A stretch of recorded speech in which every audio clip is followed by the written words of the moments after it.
I think one of the biggest parts of waking up and deconstructing my mind was realizing that certain people don't have the moral background or history to set the standard for right and wrong. And then the next step after doing that was having to reprioritize what is perceived to be important and what's actually be important.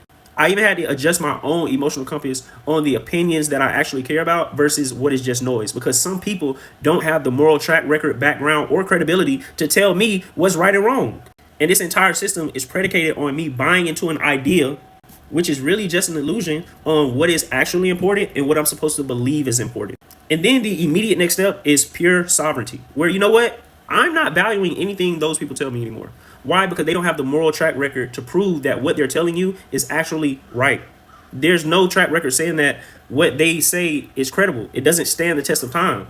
And if you really think about it, everything that they've told you stems from their moral compass. And we know, just looking at the external world, that moral compass is not as straight as they make it seem. So I would just encourage you, listen, bro, get in your own bag, get back to your own roots, do some soul searching, go spend some time alone and determine your own right and wrong. Reorganize your priorities based on what's right and wrong. See, there should be something. For instance, let's take the structure of government, how rules and laws are made, right? Right now, government laws and rules are made by the smallest group of people who are the smallest group of people who are represented, and they affect the mass majority of people, meaning like all the billionaires are making the rules for billions of people, right? But they have the least in common with everybody.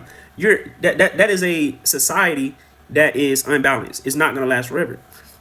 Rules and laws should be made based on the majority down to the niche communities, meaning, okay, let's start with the first gate. You have humanity. Okay, any law or rule we made should pass the gate. Does this violate any of humanity in any way?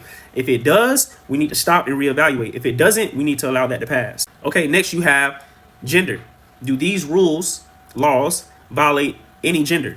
If it does, we need to reevaluate. If it doesn't, we can let that rule or law pass. Then you have race or culture, because that's the next smallest group that we have least in common with each other. Okay, we got race and culture. Does it violate anybody's race or culture? If it does, we need to reevaluate. If it doesn't, we can allow it to pass, and so forth and so forth. So, and when you have, that's called right governance. So when you're governing and you have a civilization of where the majority, where the people with the least in common with everybody are making the most rules, you're always going to have an unbalanced society, and that is not sustainable. Everything is essentially inverted. That is why when you step back, when you wake up and you detach from the system and you look at everything from a different set of eyes, you realize all the flaws and what you should be listening to, what you should not be listening to, and how having a sovereign mind can allow you to look at the world in a different way and start to perceive all the different flaws within the system. If it does not pass all of these gates, we stop, reevaluate. If something does not honor the many,